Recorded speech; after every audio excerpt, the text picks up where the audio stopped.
Olá pessoal, aqui é a Gabi Oliveira. Eu sou professora, antropóloga, mãe de 2 e moro aqui nos Estados Unidos. E esse é meu podcast Uma Estrangeira. Hoje no episódio eu converso com a super dupla de mãe e filha, Roberta e Thaís Bento. Gente, as duas são maravilhosas, elas são especialistas na relação família-escola. Elas também são colunistas para Pais e Filhos, para a revista e para o Estadão. Elas dão cursos, palestras, tem TED Talk, tem tudo que vocês podem imaginar. E elas têm um Instagram que chama SOS Educação, que se vocês não conhecem, corram lá. Eu adoro as dicas, eu adoro as discussões, eu adoro como as duas estudam tanto o assunto, mas conseguem ser tão aplicadas assim, e práticas, sabe? No conselho e nas indicações e recomendações que elas dão para famílias e para escolas. Eu sou seguidora, eu tenho livro delas, eu acho que elas fazem uma contribuição gigante para a estrutura de educação no Brasil e no mundo, e espero poder conhecê-las pessoalmente logo. Esse papo foi demais, porque a gente também falou sobre a vida pessoal delas, e a gente acabou, como a própria Thaís falou, a gente acabou num papo de comadre, que foi demais. Então, escutem esse episódio e depois me contem o que vocês acharam, tá bom? Um beijo, gente. Obrigada.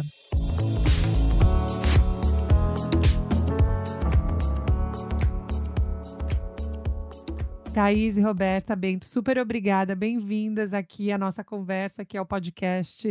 Sou fã de vocês, sou seguidora, e a contribuição de vocês, eu acho que para o mundo, né, assim, em termos de educação, é uma questão pública, serviço público. Vocês já imaginavam que vocês iam ter esse impacto tão grande na vida de tantos mães, pais, cuidadores, estudantes aí pelo mundo? Ou vocês não imaginavam que ia ser assim? É um prazer estar aqui com você também, Gabi. A gente jamais imaginava, né, esse tamanho desse impacto, não, embora a minha missão de vida seja devolver para a escola, para a educação, o que ela me deu. Mas eu, assim, não imaginava que a gente ia chegar nesse ponto que a gente está hoje, mas isso me deixa muito feliz, especialmente pela forma como a vida foi construindo os acontecimentos, tudo para que a gente chegasse no ponto que a gente está hoje. Então, assim, nós somos pura gratidão por conseguir levar essa missão de ajudar para que todos entendam que família e escola precisam caminhar juntos para que as crianças tenham as oportunidades das quais elas precisam para se desenvolver. E conta pra gente, então, um pouquinho da jornada de cada uma de vocês, mas aí eu quero muito escutar vocês juntas, porque é também, né, é uma coisa em família, vocês trabalharem, viajarem, fazerem tudo juntas. Isso, nosso trabalho na educação tem uma relação profunda com a nossa história de vida. Eu fui uma criança que recebeu vários nãos ao longo da vida. A minha mãe teve um problema na hora do parto e, por conta disso, eu tive uma paralisia cerebral. E a informação que os médicos deram para os meus pais naquele momento foi de que eles deviam se preparar, porque eu ia ter uma vida de muitos desafios, e eles disseram que não dava para eles identificarem as sequelas que eu teria, mas que eles previam que possivelmente eu poderia ter dificuldade de fala e audição, e a única certeza que eles deram para os meus pais, ainda na maternidade, foi de que eu teria dificuldade de aprendizagem. E meus pais saíram do hospital com o pedido dos médicos que eles acompanhassem de perto e voltassem a procurar os médicos se eles percebessem alguma sequela da paralisia. E foi assim que, quando chegou a fase que eu deveria começar a andar, meus pais viram que tinha alguma coisa errada, voltaram a procurar os médicos, que só então descobriram a sequela muito forte que eu tive nos membros inferiores. Aí eu passei uma série de cirurgias, não pude ir para a educação infantil, porque eu passei a minha primeira infância inteira entre cirurgias, sempre com gesso do pé até o quadril, a coxa. E quando eu saí da minha última cirurgia, eu tinha 7 anos, o ano letivo tinha começado, meus pais foram felizes da vida me matricular na escola, e quando eles chegaram lá, a escola disse, não, aqui não. Dá para ver, pela fragilidade da Roberta, que ela não vai conseguir acompanhar e possivelmente ela vai atrapalhar os alunos que estão aqui já no primeiro ano de escola. Então, naquele tempo, né, para quem ainda às vezes questiona, mas essa lei de inclusão, será que isso ajuda? Tá, aqui eu acho que tem uma coisa para se pensar, porque a escola simplesmente olhou para mim e disse, não, ela vai atrapalhar os alunos. Felizmente, meus pais não desistiram, eles voltaram para casa, ajustaram o discurso, foram em uma outra escola e pediram a oportunidade de eu frequentar e prometeram que ao invés de cobrar a escola, que provavelmente não ia saber o que fazer para me incluir, eles seriam parceiros e que juntos eles iam descobrir um jeito para eu poder ser uma aluna como os meus irmãos eram daquela escola. E aí duas coisas aconteceram. Uma, que eu me apaixonei pela escola, por estudar, e outra, que num espaço muito curto de tempo eu tirei a defasagem que eu tinha dos alunos que tinham feito educação infantil, que estavam no primeiro ano desde o início do ano letivo, e eu decidi ali, ainda muito cedo, que o que eu ia fazer da vida seria na área de educação, porque eu queria garantir que todo mundo tivesse aquela oportunidade que eu tive de poder ir para a escola, de poder aprender. Eu queria devolver para o mundo aquela oportunidade que eu amava de ir para a escola. Bom, mais um fato que marcou muito minha vida foi quando eu cheguei na 5ª série, a escola chamou os meus pais para dizer que eu tinha uma facilidade muito grande para aprender inglês, que é quando aqui no Brasil a gente começa a ter o inglês na escola, e felizmente isso agora está mudando um pouquinho, mas ainda é a partir da 5ª série, 5º ano, que é obrigatório, né? E a escola perguntou, a coordenação perguntou para os meus pais, alguém em casa ajuda? Porque ela tem muita facilidade no inglês. E meu pai explicou que não, ele era um pedreiro que estudou até o 3º ano de escola.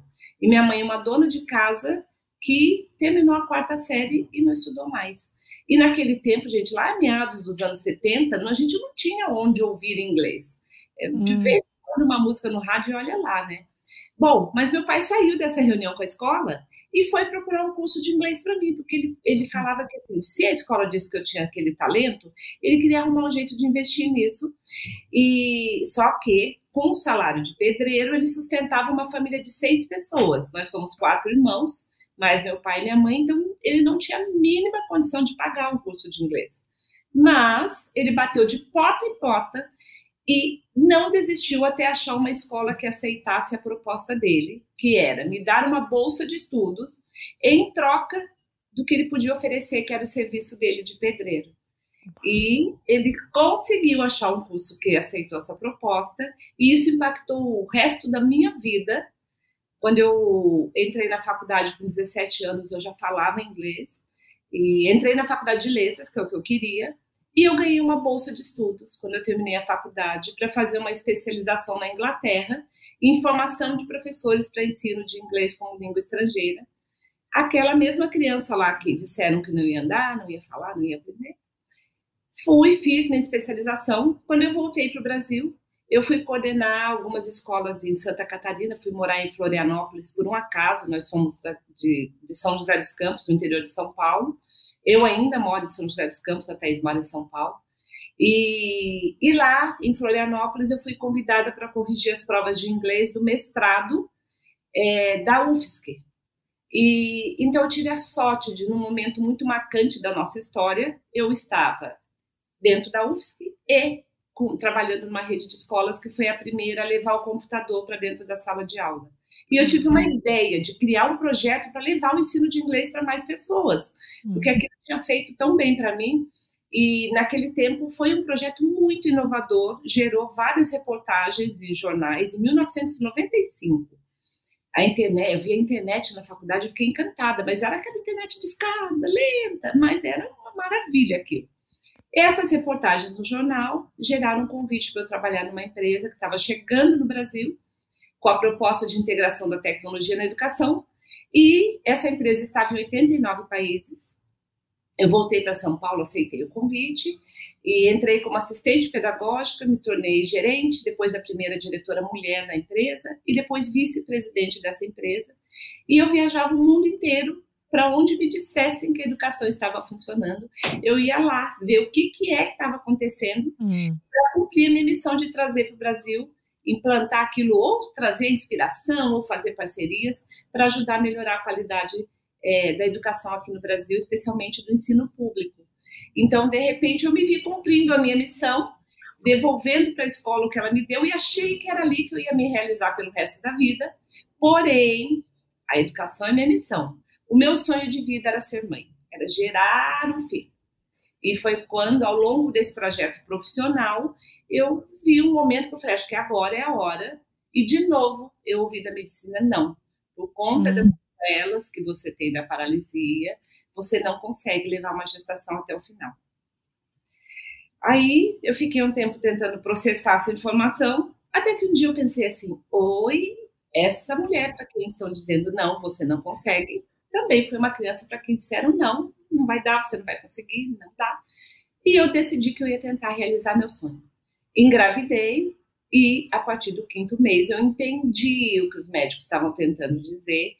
Realmente não tinha estrutura física para aguentar o peso, não tinha espaço para o bebê crescer. E se tornou uma gravidez de altíssimo risco. E eu tive que ficar de repouso absoluto a partir do 5º mês.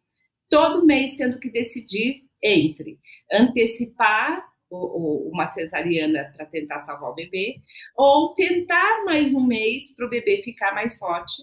E todo mês eu falava, nós vamos tentar mais um mês, nós vamos ficar mais um mês. E foi assim que eu cheguei ao dia 30 de junho de 1989, quando eu realizei o meu sonho, que eu pensava que era só o sonho da maternidade, e que depois eu fui descobrindo que era muito mais que isso. E esse sonho realizado está aqui. Ai, que demais, gente. Mas calma, primeiro vamos só falar nessa habilidade de contação de história, que eu poderia ficar aqui o dia inteiro escutando história, tem que ter livro, tem que ter, né, que coisa incrível. Que história fantástica, mas que incrível também nessa, né? Gente, para quem não tá vendo, queria que vocês pudessem estar vendo as duas juntas e esse momento, porque é super que forte esse símbolo também, né? Desses nãos que você descreve aí ao longo da vida e de como você chegou nesses sims, e aí tá aí do seu lado, a Thaís, que demais. Essa habilidade de contar a história, eu falo que minha mãe realmente é incrível nisso, porque ela, quando ela lê muito, ela lê uns 4 livros ao mesmo tempo, então ela sempre tem uma história de um livro que ela tá lendo. E aí, quando ela conta para alguém, a pessoa escuta e fala, nossa, eu quero ler esse livro. Daí, quando você lê o livro, nem é tão legal assim. Nem é tão bom. A história dela, a habilidade, mas assim, porque eu acho que isso é uma coisa, às vezes a gente não fala o suficiente, né? Porque tem muita gente com muita sabedoria que não consegue comunicar o que sabe, né? Não consegue passar isso. Eu acho que é uma das coisas que, para mim, deixa vocês nesse espaço que é tão especial e tão autêntico, né? Porque é algo que realmente é parte aí da história de vocês e essa questão dessa missão, do propósito de vida, né? Mas aí, logo com a Thaís, como que foi para você, então, sabendo da história da sua mãe? Você sempre soube que essa tinha sido a história da sua mãe desde pequena?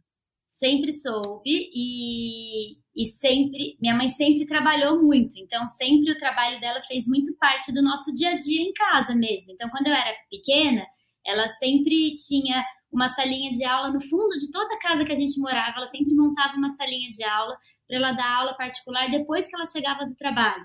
E essas salinhas sempre foram cenários das minhas brincadeiras de criança, de boneca, de escolinha. Quando eu estava um pouco mais velha, mais ou menos na 7ª série, ela já estava nessa última empresa que ela trabalhou, que ela trabalhava muito e viajava muito. Tinha dias que me perguntavam onde minha mãe estava, que eu não sabia nem responder, porque ela estava em algum lugar do mundo descobrindo alguma coisa nova para a educação, ou em algum lugar do Brasil implantando alguma coisa nova para melhorar a educação. E aí ela começou a me levar junto para as viagens. Toda vez que eu estava de férias da escola, todo julho e janeiro, para onde ela fosse eu ia junto, e o que ela fosse fazer eu fazia junto também.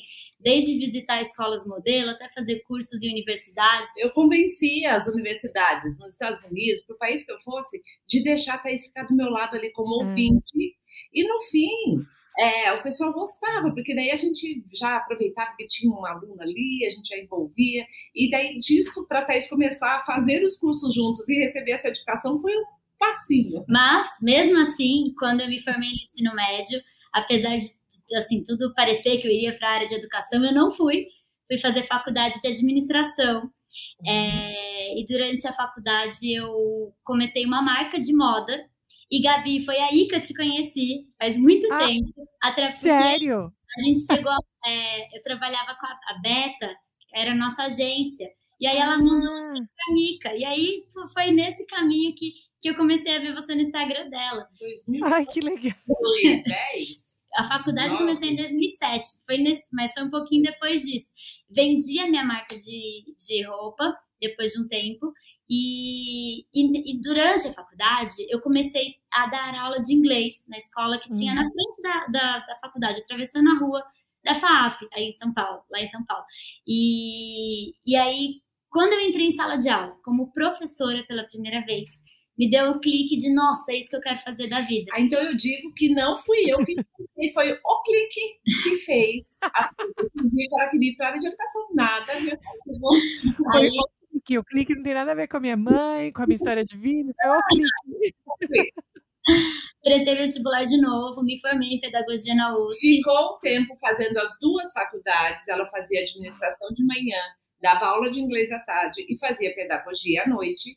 E no final desse semestre que ela estava fazendo tudo isso, nós sentamos e eu falei, Thaís, você tem que decidir qual das duas faculdades você vai fazer. Porque o que eu não queria... Eu gostava muito das duas, por mim eu continuava nas duas. O que eu não queria para a vida da Thaís era que ela, com 21 anos, tivesse formado em duas faculdades, mas não tivesse, de fato, mergulhado em nenhuma das duas e experimentado o que quais são as opções que ela teria a partir daquela formação. E aí nós conversamos muito, eu falei, você vai ter que escolher uma. E ela em dúvida, eu gosto das duas. Eu falei, olha, você escolhe uma e não sofre, porque quando você terminar a que você escolheu, você volta para outra e faz, se você achar que mas agora você vai ter que escolher uma para você, de fato, se aprofundar nela. E aí, me formei em pedagogia na USP, fui aula bastante tempo em escolas de São Paulo. Depois eu fiz uma pós em marketing na FAP, voltei para a FAP, fiz uma pós em marketing. E aí começou a sementinha do trabalho que a gente faz hoje. Inicialmente eu tive uma ideia de criar um canal no YouTube e nesse canal passar uma série que chamava Socorro, Meu Filho Não Estuda. E a ideia é que fosse um reality show em que eu ia até a casa das famílias, ajudava a ajustar a rotina até que o filho melhorasse a relação com os estudos, na hora da tarefa, na hora de ir para a escola. E comecei a colocar em prática essa ideia e logo nas primeiras gravações, duas coisas aconteceram. Uma que eu vi que as famílias estavam realmente precisando de socorro. Eu comecei a receber mensagens do Brasil todo de famílias pedindo ajuda desesperadamente. E a outra coisa que eu vi que eu estava precisando do socorro da minha mãe. Que apesar de me olhar muito, ela sempre reservava um tempinho para me ajudar a planejar o que eu ia fazer com cada família que eu ia visitar. E sempre o que a minha mãe falava para eu fazer funcionava. Eu ia lá, colocava em prática e o filho começava a estudar. E foi aí que eu fiz o convite para ela virar minha sócia. E assim, foi nesse momento que a Thaís me roubou de uma carreira executiva que eu tinha construído. Eu estava há 18 anos na empresa de integração de tecnologia na educação, como vice-presidente, com mais de 1.200 funcionários sob minha coordenação. E eu fui lá e pedi demissão e todo mundo achou que eu estava maluca, porque eu enfrentei preconceito por eu ser mulher. Eu tive reunião com prefeitos cancelada, porque o prefeito mandou recado que não negociaria com mulher. Enfrentei preconceito por eu ser deficiente. Tive pessoas que disseram para mim, você imagina que alguém vai querer fechar um contrato ou ter como vice-presidente da empresa uma pessoa que anda como você anda, que tem a deficiência que você tem. Então, não dentro da empresa que eu trabalhei, mas fora eu enfrentei muitos preconceitos e eu estava naquele ponto que muitas pessoas sonham em chegar, que a gente pensa que é o ponto ideal, maravilhoso, de ter vários privilégios conquistados ao longo de 18 anos. E eu fui lá e pedi demissão. Todo mundo achou que minha mãe estava louca. Foi o ano que eu casei, então tinha gente que falava, é síndrome do ninho vazio, daqui a pouco ela volta. Mas eu sabia o que eu estava fazendo, porque eu vi, diante dos meus olhos, a minha missão, que é a educação, se juntar com o meu sonho da maternidade, quando a Thaís me fez. Então eu pensei assim, o que tem que cair na minha cabeça para eu perceber o que está acontecendo aqui? Fui lá e pedi demissão e conversei com a Thaís, porque eu tinha passado a minha vida toda querendo descobrir, me questionando sobre o que teria acontecido comigo, que me ajudou a superar os desafios que, de fato, eu enfrentei ao longo da minha vida de estudante. E nesse ponto, eu achava que se a gente descobrisse isso, nós teríamos também muito recurso, muita informação, ferramenta para o trabalho que a gente ia fazer. E só que eu nunca tinha dado tempo de eu ir atrás, mas nesse momento nós fomos para os Estados Unidos juntas estudar, fazer vários cursos de curta duração na área de neurociência cognitiva. E foi nas universidades americanas em que nós estudamos que nós encontramos assim um mundo de pesquisas que trazem um alicerce muito sólido para as estratégias que nós já vínhamos passando para a família e para a escola sobre como conseguir ajudar essa nova geração a gostar de estudar, a ter um relacionamento mais leve, mais prazeroso com os estudos. Mas tudo muito numa linguagem muito teórica e sem nenhuma conexão com a prática do dia a dia de uma família, de um professor em sala de aula, de um gestor de escola. E aí a gente decidiu que a gente ia começar o nosso trabalho transformando tudo isso, a nossa experiência com essas pesquisas, em dicas práticas mesmo para as famílias e para a escola. E aí a gente começou pelo site, que é o SOS Educação também, e depois de 2 anos que o site estava no ar, o jornal Estadão nos convidou para colocar o site dentro do site do Estadão. Daí a gente escreveu o livro Socorro, Meu Filho Não Estuda, com os principais... Eu tenho. Com os principais pedidos de socorro que a gente já recebia das famílias. A gente escreve todo mês a coluna Escola, da revista Pais e Filhos, e a gente começou a viajar o Brasil todo, dando palestras para famílias, para professores, e aí estava tudo certo, né? Tudo fluindo, tudo caminhando. Mas devagarinho, eu não tinha pressa, eu não queria viver disso. Eu achava que eu já tinha trabalhado 25 anos, quase 30 anos, e que agora esse trabalho, eu tinha um sonho muito grande de poder ajudar a escola pública. Então, a gente não precisava de dinheiro desse projeto que eu gostaria que fosse realmente a minha devolução para o mundo. E aí, quando foi finalzinho de 2017... Começo de 2018. A nossa vida pessoal passou por um furacão. Nós duas nos divorciamos com 2 meses de diferença. A minha mãe, do meu pai, que era um relacionamento de 30 anos, e foi uma coisa tipo de novela, assim, de trágico. Eu nunca vi coisa... Quando a gente vê Carminha, essas coisas parece que não existe, né? Mas existe. Parece que o autor é muito criativo, mas não, acho que é tudo baseado em coisas que existem. Ele é muito observador. Mas foi um susto muito grande. Eu estava num relacionamento com o pai da Thaís há 30 anos, e de repente eu acordei um dia e não tinha mais o meu relacionamento, e ele foi embora com uma outra pessoa, e eu fiquei sem absolutamente nada. Eu não tinha nem onde morar, porque foi um ano que eu percebi que a situação estava estranha, mas eu não queria admitir. Descobri na terapia, depois desses anos de 2018 para cá, né, que eu tinha uma série de questões que eu não tinha trabalhado, por conta da minha deficiência. Eu tinha um sentimento de gratidão muito grande, porque quis ficar comigo, porque teoricamente, entre aspas, me deu uma filha, e eu não percebi, e fui, sabe, assim, tudo bem, assina aqui, assino, vamos vender a casa, vamos. E quando foi janeiro de 2018, eu não tinha nem onde morar, não tinha o que comer, de um dia para o outro não tinha mais marido, não tinha mais nada. E como fui eu... Nossa, a gente está falando aqui, tá um papo de comadre que até esqueci. Eu também. Como fui eu que descobri tudo o que estava acontecendo, daí também nunca mais a gente se falou, assim, eu e meu pai também não tem mais essa relação, e foi uma coisa um momento muito difícil da nossa vida mesmo, e passou 1 mês e meio depois, o meu ex-marido pediu o divórcio. Eu estava casada há 3 anos, mas já namorava 7, então estava 10 anos junto, era meu primeiro namorado da faculdade, e daí pareceu que nossa vida virou de cabeça para baixo de um mês para o outro, assim, foi uma loucura. E a separação da Thaís foi, eu diria que, não é nem em comparação com a minha, não, realmente foi assim, foi um susto, foi um momento péssimo, foi muito dolorido, mas não foi nada de errado. Foi difícil, mas né? Foi no momento no pior timing que podia acontecer. E aí foi muito difícil. De repente a gente precisava viver do SOS Educação, a gente precisava ter força para fazer isso, porque a gente não tinha. E a Thaís ficou muito mal. Eu estava mal também, mas quando eu vi a Thaís arrasada, devastada. Às vezes ela tinha ido, eu sabia que ela foi tomar banho, ela nunca que aparecia, eu ia ver, ela estava embaixo da coberta, com o cabelo molhado, enrolada na toalha.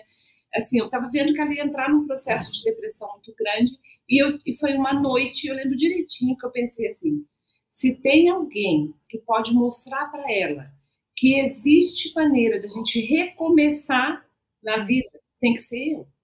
E foi nessa noite que eu respirei fundo e pensei, a partir de hoje, o meu foco é no que nós vamos construir daqui para frente e de mostrar para a Thaís que tem jeito, que a vida dá voltas, a gente leva um tombo, mas que a gente recomeça. E aí nós sentamos e falamos, Thaís, nós vamos fazer isso aqui dar certo, nós vamos viver disso e nós vamos conseguir recomeçar e um dia nós vamos voltar a sorrir, nós vamos amar, viver.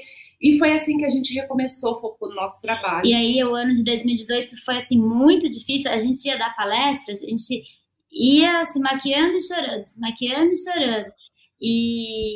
Mas, assim, nossa, me deu até vontade de chorar, de contar. Não, eu também, gente. Eu tô assim, eu tenho que também me segurar aqui, tô toda arrepiada, assim, só também, de novo, quem não tá vendo vocês duas juntas, dá uma sensação de força muito grande. Então, queria que as pessoas também pudessem ter essa experiência, mas continua.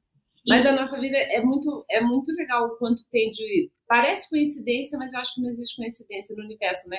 Nós tínhamos nos casado no mesmo ano, porque eu nunca quis casar mesmo no papel. E em 2014, quando a Thaís foi casar, ela comentou comigo assim, nossa, eu vou casar, agora vou colocar o sobrenome do meu marido e nós vamos ter passado a vida inteira... Sem o mesmo último nome, porque minha mãe não tinha o último nome do meu pai. E aí, ela ia casar em novembro de 2014, eu falei, mesmo, né? 27 anos juntos, por que eu não caso? E aí, em maio de 2014, eu casei com o pai da Thaís, depois de 27 anos, e aí, em novembro de 2014, a Thaís casou. Então, tem aquilo que toda tragédia depois fica até cômica, né? Porque cômica. Em 2014, nós duas fomos juntas poupar tempo, mudar passaporte, mudar o sobrenome de tudo. Daí, quando foi 2018, nós duas de novo, tira o sobrenome, vai refazer todos os documentos. Mas, o que acabou acontecendo é que... Como nós duas para terapia, deixa eu falar isso, gente, porque não é que o tempo resolve tudo, não.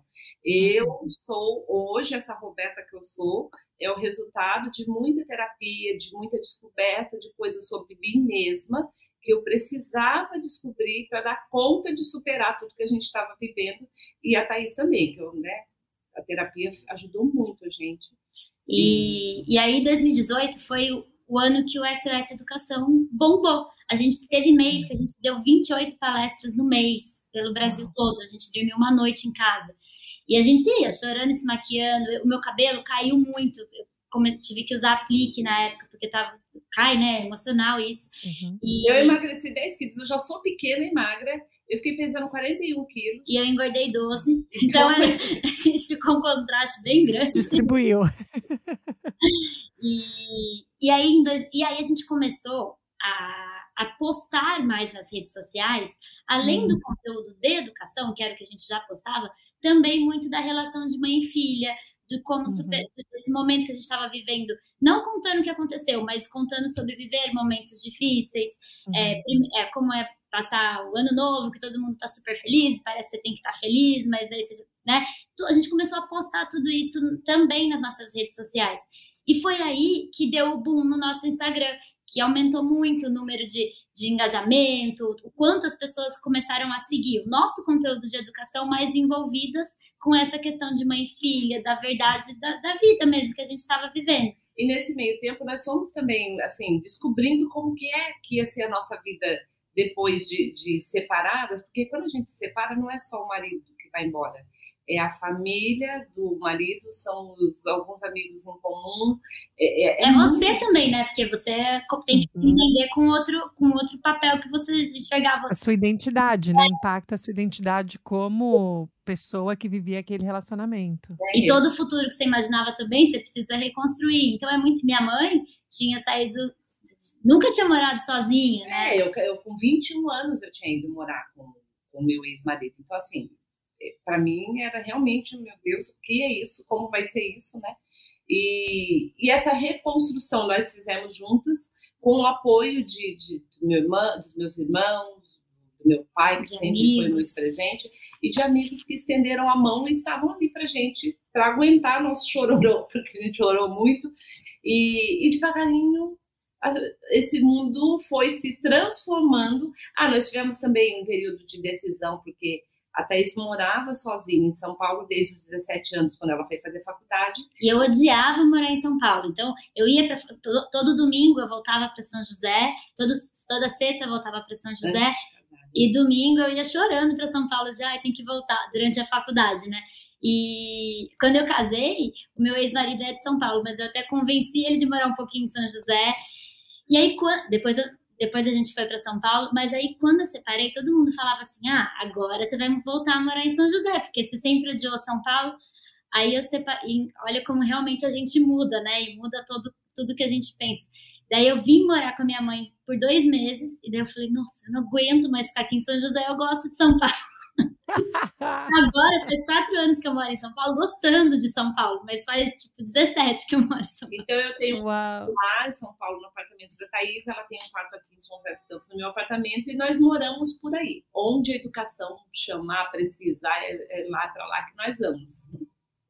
E uma das coisas que eu adoro que fantástico escutar essa história, de verdade. É uma das coisas que eu gosto muito do conteúdo de vocês no Instagram, é essa mistura de transmitir conceitos complicados, né? Às vezes conceitos até que as pessoas têm opiniões fortes, né? Sobre, de uma maneira super acessível, mas que não dilui, né? Porque é importante não diluir. Não é que assim, você simplifica de uma maneira que perde, né, o poder.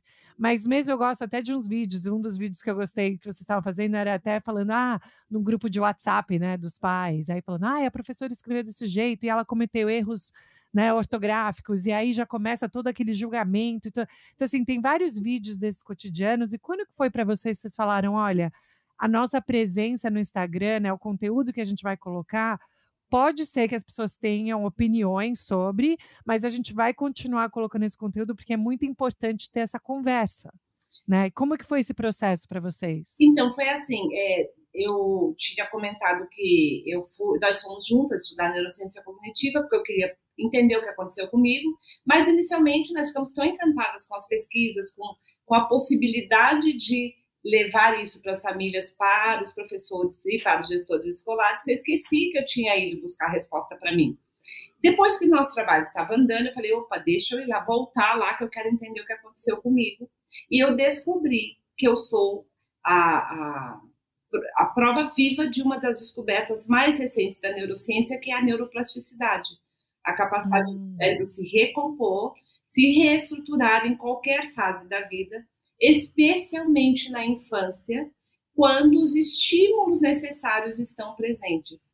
E o que eu descobri foi que, pela forma como meus pais se juntaram à escola e, de fato, formaram uma parceria, eles juntos conseguiram me fazer acreditar que eu era tão capaz quanto os meus irmãos e quanto os meus colegas da escola.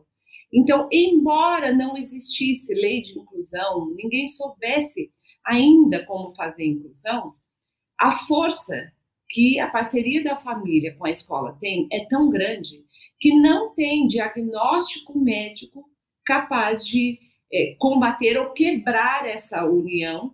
E a neurociência cognitiva comprovou que a expectativa positiva que pais, a família, os responsáveis e professores juntos passam para uma criança em relação à capacidade que ela tem de superar desafios de aprendizagem, essa expectativa positiva da família e da escola é tão forte que chega a modificar, inclusive fisicamente, o cérebro. E o que aconteceu comigo foi que meu cérebro criou rotas alternativas, contornando a área da minha lesão, mas tudo isso se deve ao quanto, na prática, a escola e meus pais me faziam acreditar que eu era capaz e me deixavam tentar. E ao invés de tentar antecipar e evitar frustrações, eles me ajudavam no ponto em que eu precisava de ajuda para conseguir dali ir para frente. Então, o meu pai, em diversas situações, quando ele me levou para a escola pela primeira vez, nem era comum criança deficiente andando pela rua. Eu usava uma bota super estranha. E quando meu pai via as pessoas olhando para mim por conta da bota que eu usava, da deficiência que eu tenho para andar, meu pai falava assim para mim: Betinha, eles estão amando o seu vestido. Ou ele falava assim para mim: olha, as pessoas estão adorando seu sapato. Eu acreditava tanto naquilo, gente. Tanto é que quando eu assisti aquele filme A Vida é Bela, eu quase morri de chorar, porque foi aquilo que meu pai fez. Ele me fazia acreditar que os obstáculos eram assim: nossa, olha, eles estão gostando. Ah, não deu certo, você caiu? Nossa, levanta, olha, se eu fizer desse jeito, eu também caio. Mas será que se a gente fizer assim não dá certo? E meu pai foi uma pessoa simplesmente genial na minha vida. Ele adaptou uma Brasília velha, antiga, porque ele decidiu que ele ia me ensinar a dirigir. E ele me ensinou a dirigir. Eu tirei carteira de motorista comum, dirigi até os 37 anos, quando o Detran estava mais equipado com o novo Código de Trânsito. Eu não consegui renovar minha carteira sem as observações da minha deficiência. Hoje eu só posso dirigir carro adaptado. E eu só descobri o que o Detran falava para mim, eu brigava dizendo que eu não tenho força na perna, que eu não tenho força no braço. Quando a minha mãe faleceu em 2015, foi a primeira vez que eu vi as minhas altas médicas e descobri que o que eu tive foi paralisia cerebral com tetraplegia.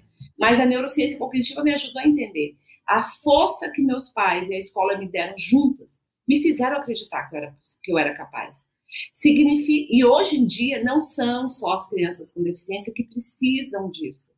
Pela dinâmica de vida que a gente tem, pelo quanto a tecnologia rouba a capacidade de foco, de concentração, autoestima, a família e a escola precisam dar essa expectativa positiva para todas as crianças hoje. Então, eu acho que é isso que você perguntou, Gabi, de que momento que a gente decidiu essa questão dos conteúdos, né, de se posicionar mais, de que momento se posicionar ou não, toda vez que é sobre realmente isso de mostrar para as famílias o quanto a expectativa positiva é muito além dessa palavra, mas é o deixar o filho tentar, é deixar o filho se frustrar, E o quanto não dá para fazer sozinho, nem a escola, nem a precisa de uma rede de apoio. Toda vez que é isso, a gente se posiciona e coloca, mesmo sabendo que tem gente que não vai concordar. E porque tudo é questão de oportunidade. Meu pai não tinha recurso financeiro. Então, assim, o nosso sonho é que todo aluno tenha direito à educação de qualidade.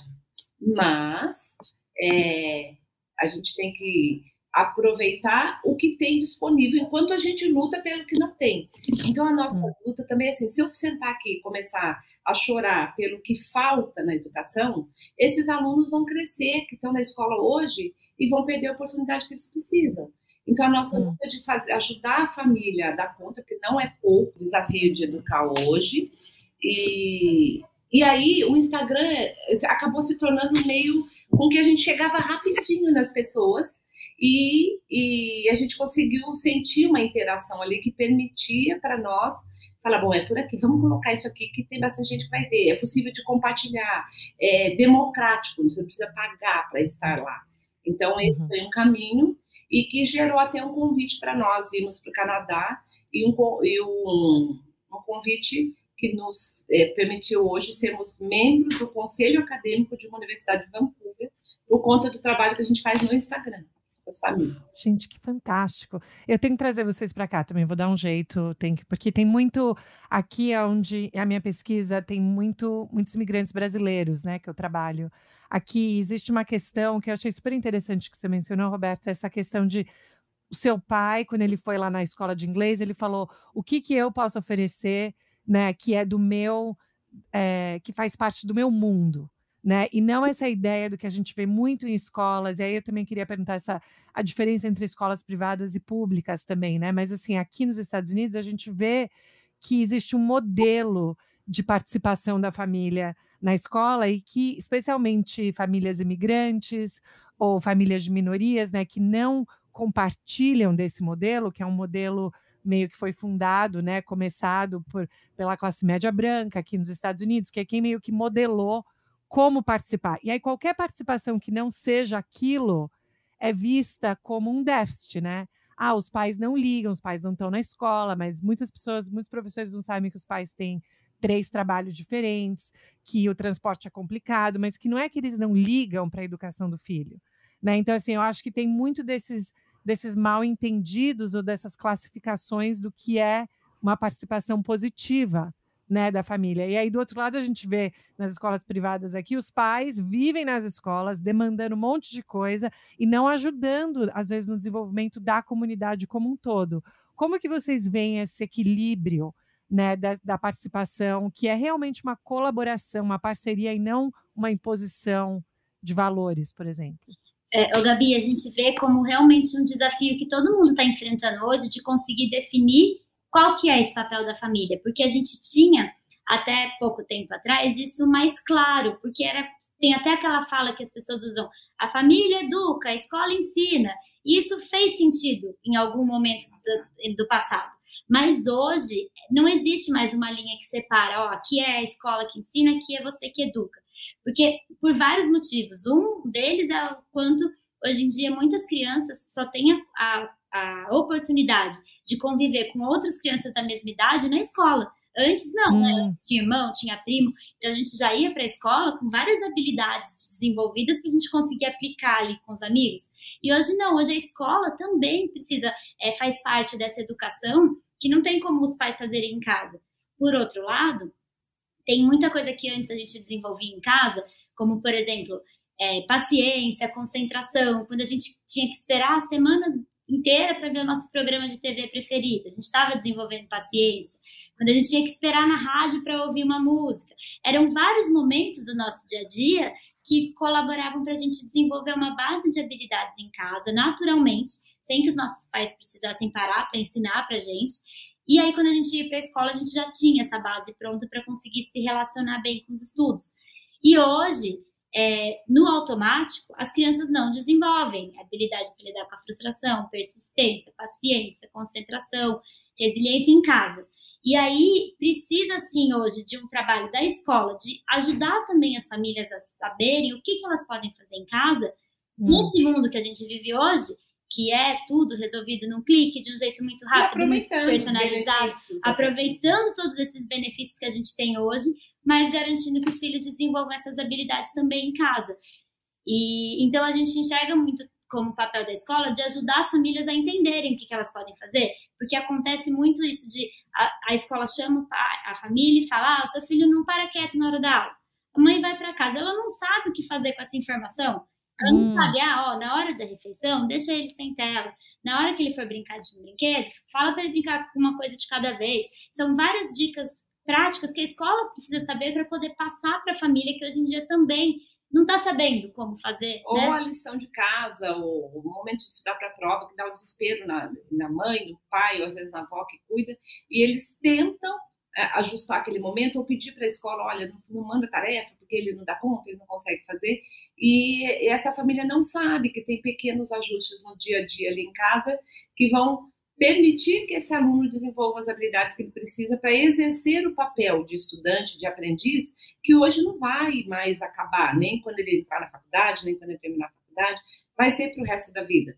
Mas isso precisa ser ensinado para essa criança. E a questão da leitura, que está sumindo da vida das pessoas, e não é que uma criança precisa aprender a se concentrar para ela ir começar a ler. A leitura é uma ferramenta para conseguir se concentrar. Então, tem vários mitos que existem por aí e que a gente vai ajudando a ajustar, porque o que a gente quer é que todos tenham a oportunidade de descobrir o potencial que tem, que foi isso que aconteceu comigo. Não tem como a gente prever até que ponto cada pessoa, cada criança pode ir, mas se eu for ajudando, se eu me olhar como um jardineiro que vai regando e dando o que aquela planta precisa para ela florescer, ela vai ter muita chance de se descobrir e conseguir ser feliz, que é o que eu consegui ser feliz hoje. E sabendo que eu vou ter vários desafios para enfrentar. Mas muitas vezes os pais, no desespero de não frustrar o filho, de dar uma vida melhor do que eles tiveram, eles, ao invés de serem jardineiros, eles acabam tentando agir como escultores, né? Deixa eu esculpir uma criança perfeita, uma criança que vai ser tal coisa. A gente não sabe o que eles vão ser, cada um vai ser. Eles vão inventar o que eles vão fazer da vida, assim como a Thaís inventou. A profissão que eu tenho hoje nem existe. Nós somos especialistas na relação família-escola. Mas nós fizemos faculdade na área de educação, era pedagogia ou letras. Eu fiz pós em gestão de pessoas, em marketing, em aprendizagem baseada no funcionamento do cérebro. Nós estudamos muita coisa, mas o que nós fazemos, nós construímos uma coisa que não existia, mas a gente quer que a oportunidade aconteça para todos. Geralmente, na escola pública, para as crianças da escola pública, falta oportunidade de enriquecimento da memória de fatos, que é informação nova, convivência com situações diferentes, leitura, oportunidade de enxergar o mundo e vivenciar o mundo. E para a criança da escola privada, falta enriquecer a memória de procedimento, que é aquela que é enriquecida quando a criança arruma a própria cama, guarda o brinquedo, guarda o sapato, coloca o prato na pia. Então, assim, em todas as áreas, em termos do desenvolvimento da criança, está faltando oportunidade. E dentro da escola, felizmente a escola privada oferece uma estrutura muito boa, mas se não tiver por parte da família essa ajuda para a criança se interessar, aquilo é em vão. Enquanto na escola pública, em muitas escolas, falta estrutura, falta oportunidade de ter tecnologia que hoje tem que ser parte da educação. Mas se por parte da família tiver conversa, brincadeira, integração, momento de contar, o pai contar para o filho sobre a vida dele, assistir junto um programa que ele goste, tudo isso vai suprir a falta que equipamentos, que estrutura mais moderna, recurso mais moderno traria. Então, enquanto a gente lida com o que não tem, a gente quer ajudar as famílias e a escola a oferecerem o que a criança precisar para se descobrir. Gente, eu amei isso. Eu quero, ainda bem que tá tudo gravado, porque essa questão do escultor, jardineiro, esses paradigmas aí diferentes que eu acho que servem para todos os pais, né? E eu fico pensando aqui, uma das coisas que a gente vê muito, né, em termos de quem me segue sabe que eu brinco que eu sou um pouco barraqueira aqui no distrito escolar, né, do meu filho, mas no bom sentido, porque eu tô sempre querendo são brigas, entre aspas, para melhorar a educação para todas as crianças, né? Não focada, é o meu filho, porque eu penso muito assim, são todas nossas crianças, né, que a gente precisa apoiar. E uma das coisas que eu penso muito na educação pública no Brasil é exatamente esse ponto de quando você tem salas de aula com muitas crianças, né, juntas, e às vezes você tem outras salas de aulas em escola privada que são menores, e aí os professores às vezes têm que ensinar para o meio, né? Eles não conseguem diferenciar muito a modalidade de ensino dentro da sala de aula por uma questão estrutural. O que pode ser feito nesses cenários que tem muita pressão, como você mesmo falou, né? Uma pressão estrutural muito grande. O que pode ser feito? E esse desafio, Gabi, de conseguir encontrar ali, de ter tanta diversidade dentro de uma sala, agora ele está maior ainda, porque as crianças voltando depois de 2 anos de pandemia, as lacunas de aprendizagem estão muito grandes e cada uma num lugar diferente. Então, uma ferramenta que não tem mais como a gente negar para a educação é a tecnologia, que traz a possibilidade de personalizar o ensino, ou o pedaço ali que o aluno precisa de mais reforço, numa mesma aula, se a gente estiver usando tecnologia em alguns momentos dela, o aluno que precisa ouvir várias vezes, voltar, dar pause, ter mais estímulo, menos, ele consegue, a tecnologia consegue se adequar a isso. É realmente um trabalho que não tem como o professor fazer sozinho, né? Como para os alunos de altas habilidades também, que também é necessidade especial. Um aluno que está pronto e que muitas vezes aquele talento vai sendo perdido porque ele vai ficando entediado, porque ele já estaria pronto para um pouquinho a mais daquilo. Porém, a convivência com alunos da mesma faixa etária é essencial, por isso que a tecnologia entra como a solução para a personalização e, além da tecnologia, aliás, mais ou antes da tecnologia, a valorização, o respeito e a formação de professores. Porque, infelizmente, as universidades continuam a formar os professores para os alunos que nós fomos e não estão chegando dentro da sala de aula. E nos países onde a educação funciona, o meu país favorito do mundo nesse aspecto é Singapura, e lá o professor é, por lei, o profissional mais respeitado do país. E isso se reflete em ações práticas do governo e, inclusive, na conscientização da família sobre a importância do profissional professor. E, agora complementando a resposta, nós fizemos um curso de 4 anos na Universidade de Minnesota, de uma metodologia que se chama aprendizagem cooperativa, e a proposta é ensinar, formar o professor para trabalhar com os alunos agrupados em pequenos times de 4, e então numa turma de 40 que o professor teria que gerenciar, ele passa a ter 10 grupos, ou numa turma de 30 ele acaba tendo, ele tem um número de grupos, e aí tem toda uma metodologia de como você forma esse grupo e como você faz o seu plano de aula, as suas atividades, para que eles estejam sempre 100% da turma ativa no aprendizado e o professor conseguindo cuidar de necessidades específicas ali. Então, o nosso sonho são turmas menores para todo mundo. Como eu sei que não dá para a gente fazer isso de imediato, tem todo um plano de governo que precisa ser feito, toda uma reestruturação do país, e infelizmente aqui no Brasil, nem ministro da Educação a gente não sabe quem é, porque atualmente não é ninguém.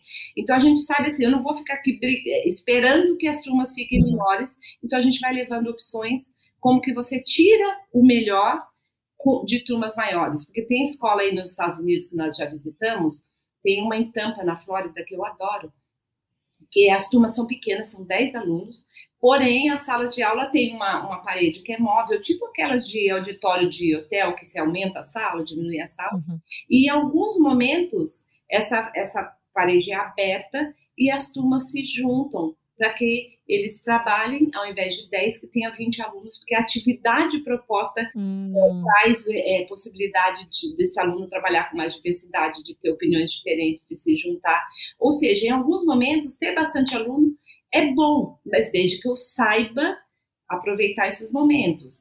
Então, o que a gente faz é assim, tá bom, como é que diante da realidade que você tem, você dá a melhor oportunidade para esse aluno. E aí nós fazemos formação de gestores, formação de professores pelo Brasil inteiro também. Gente, eu não tô brincando, vocês têm que vir para cá. Eu já tô desesperada. Meu cérebro já tá assim. Porque seria super. Olha só que fantástico. Seria fantástico vocês. Porque tem tanto brasileiro aqui. E uma das questões aqui em Massachusetts, né? Uma das questões muito grandes para essas famílias é entender como navegar, né, o seu posicionamento, quanto tentar se envolver, como apoiar a escola, também como reivindicar direitos da criança, né? E assim, todas essas coisas que são partes aí dessas discussões. Eu sei que a gente está quase no horário, então eu tenho as duas perguntas, mas sabendo que a gente vive aí né, ainda estamos em pandemia, né? De uma maneira ou de outra, quais são algumas inovações que vocês viram aí, talvez, durante esses últimos anos que a gente pode levar para frente, né? Porque nem tudo. Eu sei que para mim foi bem complicado ficar com as crianças em casa, porque a gente tinha que trabalhar também, mas ao mesmo tempo, do ponto de vista de privilégio, eu consegui ver mais de perto o que é que eles estão aprendendo. Então, me deu uma janela, né, a entender, olha, isso que ele está falando agora, esse é o livro que eles estão lendo, é assim que a professora está, né, ensinando, então me deu uma janela, mas assim, do meu ponto de vista de privilégio, com certeza, mas o que a gente pode manter do que a gente aprendeu aí nos últimos anos? Bom, essa é a pergunta de ouro, porque é a nossa luta de conseguir manter, primeiro ponto, a tecnologia no lugar que ela cabe na educação, que ajuda muito. A gente vive agora, a gente está numa luta muito grande do desafio de mostrar para as pessoas, tem muita gente com overdose de aula remota, de tudo, e mostrar que o que a gente viveu nesses 2 anos foi uma situação de emergência ali, né? Todo mundo tentando dar conta. E aí tem gente achando que a culpa de ter sido tão ruim, de ter sido tão pesado, é da tecnologia, é do computador, quando na verdade ele não é o culpado, ele só foi ali o jeito que a gente conseguiu arrumar para chegar nos alunos. Mas então agora, aproveitar que os professores tiveram que desbravar esse mundo, que a tecnologia teve que entrar na escola e não dar passos para trás em relação a isso. Conseguir colocar a tecnologia naquilo que a gente falou, de conseguir personalizar o ensino, de usar para aula de reforço, para reunião de pais. Isso é uma coisa que a gente também está na luta com as escolas, do manter a possibilidade do pai poder fazer o atendimento remoto, porque muitas famílias conseguiram começar a participar das reuniões de pais pela possibilidade de fazer o remoto. Então, tem alguns pontos que a tecnologia ajudou muito, a gente espera que eles continuem, a gente está nessa luta. Inclusive, nós estamos com um projeto SOS Educação pelo Mundo, que é para trazer, compartilhar com gestores escolares e famílias experiências bem-sucedidas que foram adaptadas e são mantidas agora. Então, essa que a Thaís falou dos pais participarem mais e a reunião ser remota é uma, e a outra é quando uma criança fica doente, tem alguma situação que ela precisa faltar na aula, que antes da pandemia a gente achava, bom, o único jeito, se ela não pode ver, ela não vê a aula, não assiste a aula. E agora a gente sabe que tá bom, ele está em casa, está com gripe, está com laringite, faringite, se ele tiver com uma condição física que permite, que ele consegue sentar, participar ali da aula, ele pode assistir aquela aula, a professora colocar lá o computador aberto enquanto ela dá aula e aquilo ali participar daquela aula. Então, é não tirar ganhos, mas não... primeiro, por isso que a gente precisa trabalhar essa questão socioemocional. Saiu uma pesquisa aí nos Estados Unidos mesmo que mostra que um dos motivos porque houve queda no uso da tecnologia agora que voltou para o presencial foi porque as pessoas consideram e entendem que o aluno e o professor estão com fadiga de tecnologia. Mas a prova que nenhum dos dois está com fadiga de tecnologia é que na vida pessoal a gente continua usando a tecnologia para tudo.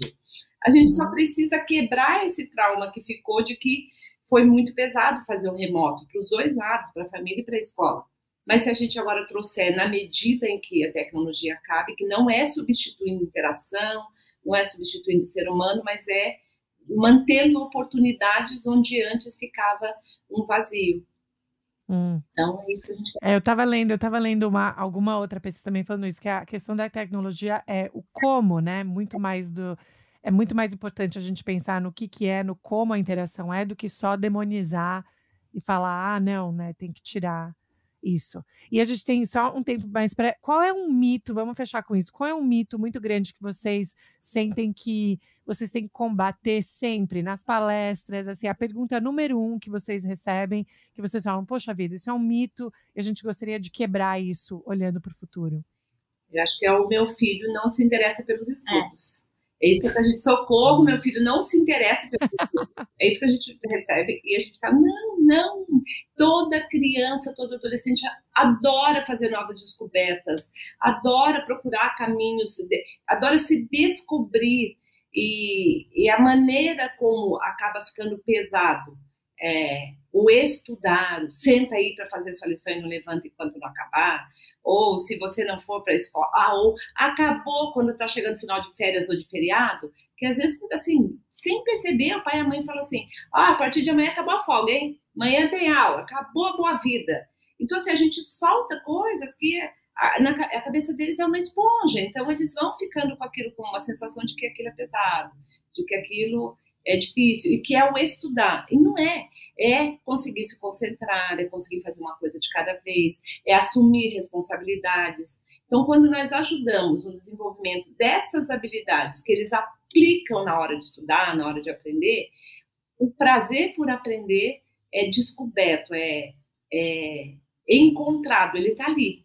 A gente trabalha muito também a questão da motivação, a motivação depende de autonomia, de sentimento de competência, de pertencimento. E um mito também que a gente escuta muito é que é numa boa intenção das famílias, mas que a gente luta muito para dar a informação de que que isso é um mito, são os pais falando assim, eu cuido de tudo para o meu filho, a única obrigação dele é estudar, e ele não estuda. E deixar para o filho a única obrigação de estudar é dar a chave ali para ele não estudar mesmo, porque quando os filhos têm outras responsabilidades em casa, além dos estudos, aí sim eles conseguem desenvolver a base de habilidades que depois eles vão aplicar na hora dos estudos. Gente, adorei. Já vou implementar tudo para mim. Eu tenho na segunda série, né, no segundo ano de 7, eu tenho um de 4. E o de 7, a professora, ontem mesmo, ela estava falando para a gente na reunião de pais, né? E ela estava falando que ele termina as coisas, né? Rápido na sala de aula, daí ele tá numa mesa e começa a falar pro outro, não sei quem, você viu o jogo de basquete? Você não sabe? Daí, assim, a gente tem que, né, falar, não, as outras crianças estão terminando ainda a tarefa, você não pode ficar perguntando sobre o jogo de basquete no meio da aula. Então, Mas Pensa assim, como é natural, se você olhando com a perspectiva adequada, isso é da criança, isso é legal, ele está vivo ali, ele tem uma energia que ele quer pôr para fora, então precisa de um ajuste ali por parte do professor de saber esse aluno vai terminar antes, que desafio eu dou para ele continuar assim, empolgado, envolvido e não interromper o outro, o disturb, incomodar a sala toda com essa energia dele. E como que eu valorizo isso ao invés de tentar falar, não, você tem que ficar quieto, você tem que ficar parado. Sim, ele é o Hades, ele é o rei. E eu quero dar risada às vezes, porque eu acho engraçado a personalidade deles, pequenos assim já, né, movimentando isso. Não, mas fantástico, gente, vocês são musas aí da educação, orgulho nacional e internacional, que prazer imenso e aprendizado aqui com vocês. Por favor, voltem para a gente conversar mais. Voltaremos e vamos nos encontrar pessoalmente. Vamos ver se essa educação pelo mundo a gente já não dá uma passadinha. Gente, a gente já combina todo um esquema. Adoraria trazer vocês para o campus também, aqui, né? E fazer um encontro com pais brasileiros aqui também. Olha que fantástico que a gente pode fazer. Boa. Vamos. Vamos. Adorei, gente. Super obrigada. Beijo. Beijo, obrigada. Tchau, Fábio.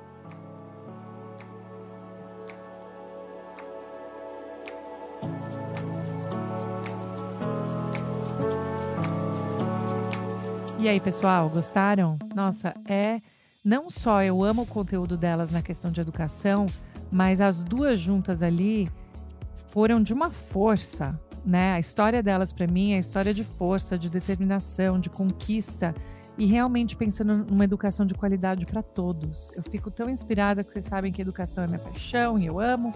Então, eu fiquei muito feliz de estar na companhia dessas duas potências, que é a Thaís e a Roberta. Então, espero que vocês tenham gostado, como sempre. Vão lá no nosso Instagram, Uma Estrangeira Podcast, ou mandem e-mail pra gente no estrangeirapodcast@gmail.com. E semana que vem tem mais. Fiquem bem, pessoal. Obrigada!